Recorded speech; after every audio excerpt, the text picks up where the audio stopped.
ಈ ವಿಡಿಯೋವನ್ನು ನೋಡುವ ಮುನ್ನ ನೀವು ಇನ್ನೂ ಕೂಡ ನಮ್ಮ ಚಾನೆಲ್ ಅನ್ನು ಸಬ್ಸ್ಕ್ರೈಬ್ ಆಗದಿದ್ದರೆ ಸಬ್ಸ್ಕ್ರೈಬ್ ಆಗಿ ಮತ್ತು ಈ ವಿಡಿಯೋಗೆ ಒಂದು ಲೈಕ್ ಮಾಡಿ. Hi friends, life line Kannada GK ಅಡ್ಡಾದ ಮತ್ತೊಂದು ವಿಡಿಯೋಗೆ ಸ್ವಾಗತ. ಗಂಡನಿಂದ ತೃಪ್ತಿ ಸಿಗದೆ ಗಂಡನ ಪಿಯೆಯಿಂದ ರಾತ್ರಿ ಕೆಲಸ ಮುಗಿಸಿಕೊಂಡ ಪತ್ನಿ. ಈ ವಿಡಿಯೋದಲ್ಲಿನ ಕಥೆ ತುಂಬಾ ಕುತೂಹಲಕಾರಿಯಾಗಿದ್ದು, ಹೀಗಾಗಿ ಕಥೆಯನ್ನು ಸ್ಕಿಪ್ ಮಾಡದೆ ಪೂರ್ಣವಾಗಿ ನೋಡಿ ನಿಮ್ಮ ಕೈಗೆ ಕೆಲಸ ಕೊಟ್ಟು ತೃಪ್ತಿ ಪಡೆದುಕೊಳ್ಳಿ. ಸ್ನೇಹಿತರೆ, ಈ ಕಥೆಯಲ್ಲಿ ರೋಜಾ ಎಂಬ ನಡು ವಯಸ್ಕ ಸುಂದರವಾಗಿರುವ ಹೆಣ್ಣು. ಈಕೆ ಕಾಲೇಜಿನ ದಿನಗಳಲ್ಲಿ ತುಂಬಾ ಜನರನ್ನು ಪ್ರೀತಿಸಿದ್ದಳು.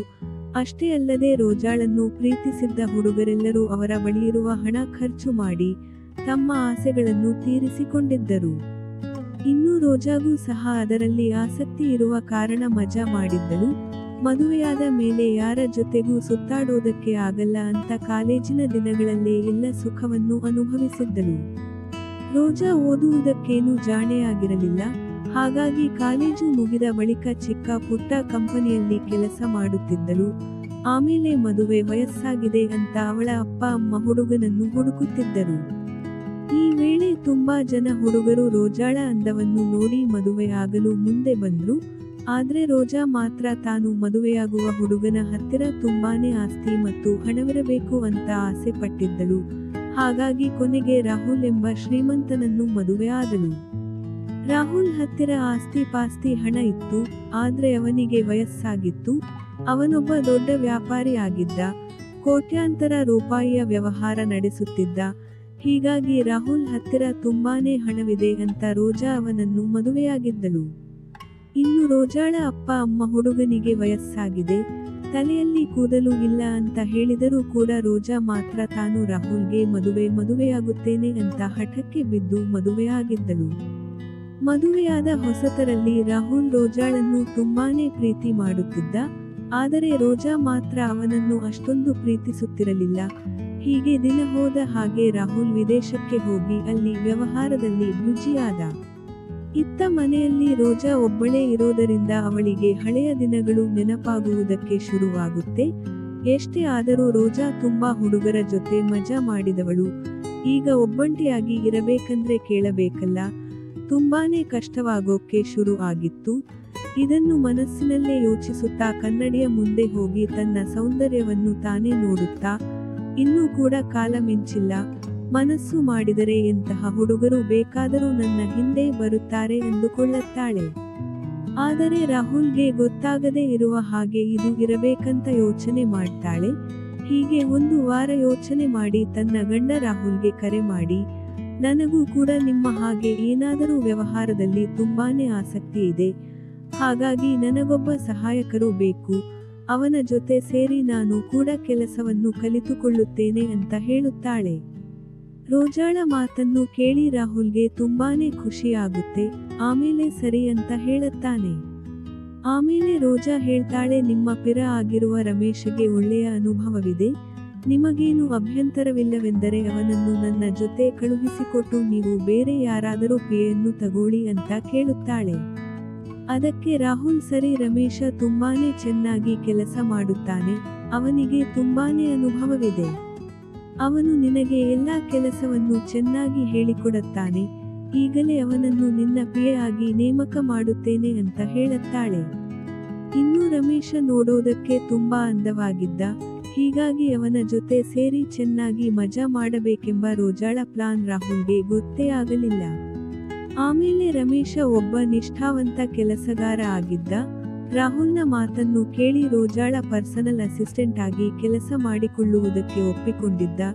ಇತ್ತ ರೋಜಾ ರಮೇಶನಿಗೆ ಹೋಲಿಸಿಕೊಂಡು ಆಸೆ ತೀರಿಸಿಕೊಳ್ಳಬೇಕಂತ ಅವನ ಬರುವಿಕೆಗಾಗಿ ಕಾತುರದಿಂದ ಕಾಯ್ತಾ ಇದ್ದಳು. ರಮೇಶ ಡೈರೆಕ್ಟ್ ಆಗಿ ರೋಜಾಳ ಮನೆಗೆ ಬರ್ತಾನೆ.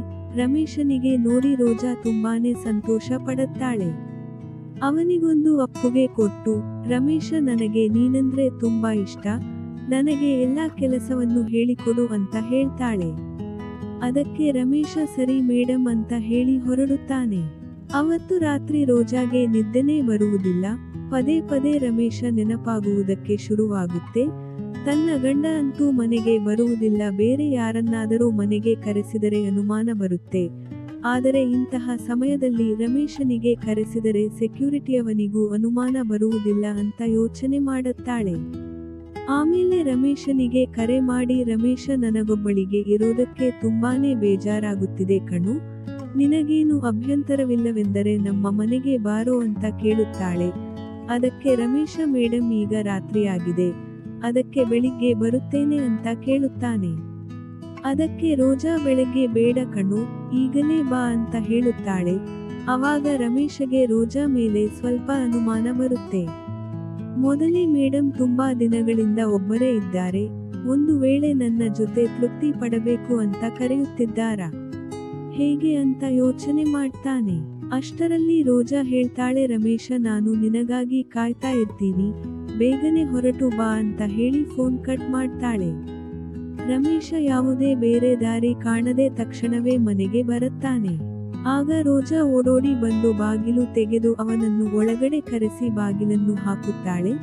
ನಂತರ ರಮೇಶ ರೋಜಾ ಹತ್ತಿರ, ಯಾಕೆ ಮೇಡಮ್ ಇಷ್ಟು ಹೊತ್ತಲ್ಲಿ ಬರೋದಕ್ಕೆ ಹೇಳಿದ್ದು ಅಂತ ಕೇಳುತ್ತಾನೆ. ಅದಕ್ಕೆ ರೋಜಾ, ರೂಮಿಗೆ ಬಾ, ಎಲ್ಲವನ್ನೂ ಹೇಳ್ತೀನಿ ಅಂತ ಹೇಳಿ ರಮೇಶನಿಗೆ ಕರೆದುಕೊಂಡು ಹೋಗುತ್ತಾಳೆ. ಒಳಗಡೆ ಹೋಗಿದ್ದೇ ತಡ ರೋಜಾಳ ಮನಸ್ಸು ಚಂಚಲಕ್ಕೆ ಒಳಗಾಗಿ ರಮೇಶನಿಗೆ ಗಟ್ಟಿಯಾಗಿ ತಬ್ಬಿಕೊಂಡು ಅಳುತ್ತಾಳೆ.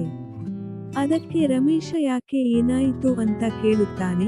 ರೋಜಾ ಅಳುತ್ತಲೇ ರಮೇಶನ ಹತ್ತಿರ, ನನಗೆ ಒಬ್ಬಂಟಿಯಾಗಿ ಜೀವನ ನಡೆಸುವುದಕ್ಕೆ ಕಷ್ಟವಾಗುತ್ತಿದೆ, ರಾಹುಲ್ ಬೇರೆ ನನ್ನನ್ನು ಬಿಟ್ಟು ವಿದೇಶಕ್ಕೆ ಹೋಗಿದ್ದಾನೆ, ಹೀಗಾದರೆ ನನಗೆ ಪ್ರೀತಿ ಸುಖವನ್ನು ಕೊಡುವವರಾರು ಯಾರು? ಮದುವೆಯಾಗಿರುವ ಹೆಣ್ಣು ಎಷ್ಟು ದಿನ ಅಂತ ಸುಮ್ಮನಿರುತ್ತಾಳೆ ಹೇಳು ಅಂತ ಪ್ರಶ್ನೆ ಮಾಡುತ್ತಾಳೆ.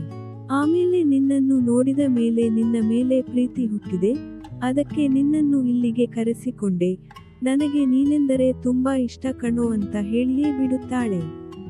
ರಮೇಶಗೆ ರೋಜಾಳ ಮಾತನ್ನು ಕೇಳಿ ಒಂದು ಕ್ಷಣ ಗಾಬರಿಯಾಗಿ, ಅಯ್ಯೋ, ನನ್ನನ್ನು ಬಿಟ್ಟು ಬಿಡಿ, ಈ ವಿಷಯ ಪ್ರದೀಪ್ ಸರ್ಗೆ ಗೊತ್ತಾದರೆ ನನ್ನನ್ನು ಬಿಡೋದಿಲ್ಲ ಅಂತ ಹೇಳುತ್ತಾನೆ. ಅದಕ್ಕೆ ರೋಜಾ ಹೇಳುತ್ತಾಳೆ, ಪ್ರದೀಪ್ಗೆ ಗೊತ್ತಾಗದೆ ಇರೋ ಹಾಗೆ ನೋಡಿಕೊಳ್ಳೋಣ ಅಂತಾಳೆ. ಆಮೇಲೆ ರಮೇಶ ಹಣೆಗೆ ಮುತ್ತನ್ನಿಟ್ಟು ತೃಪ್ತಿ ನೀಡಲು ಹೇಳುತ್ತಾಳೆ. ರೋಜಾಳ ಒದ್ದಾಟ, ಅವಸರ ನೋಡಿ ತನ್ನ ಎದುರು ನಿಂತಿರುವುದು ತನ್ನ ಯಜಮಾನನ ಒಡತಿ ಅನ್ನುವುದನ್ನೇ ಮರೆತ ರಮೇಶ ರೋಜಾಳನ್ನು ತಬ್ಬಿ, ಸರಿ, ನಿನ್ನ ಆಸೆಯನ್ನು ಈಡೇರಿಸುತ್ತೇನೆ, ಹೆಣ್ಣು ಒಲಿಯುವುದೇ ಕಷ್ಟ, ಅದರಲ್ಲೂ ನಿನ್ನಂತ ಚೆಲುವೆಗೆ ನನ್ನ ಮೇಲೆ ಪ್ರೀತಿ ಹುಟ್ಟಿದ್ದು ನನ್ನ ಹಿಂದಿನ ಜನ್ಮದ ಪುಣ್ಯ ಅಂತ ಹೇಳುತ್ತಾನೆ. ಆಮೇಲೆ ನಿನಗೆ ಏನೆಲ್ಲ ಮಾಡಬೇಕು ಹೇಳು, ಎಲ್ಲವನ್ನೂ ಮಾಡಿ ಮುಗಿಸುತ್ತೇನೆ ಅಂತ ಹೇಳುತ್ತಾನೆ.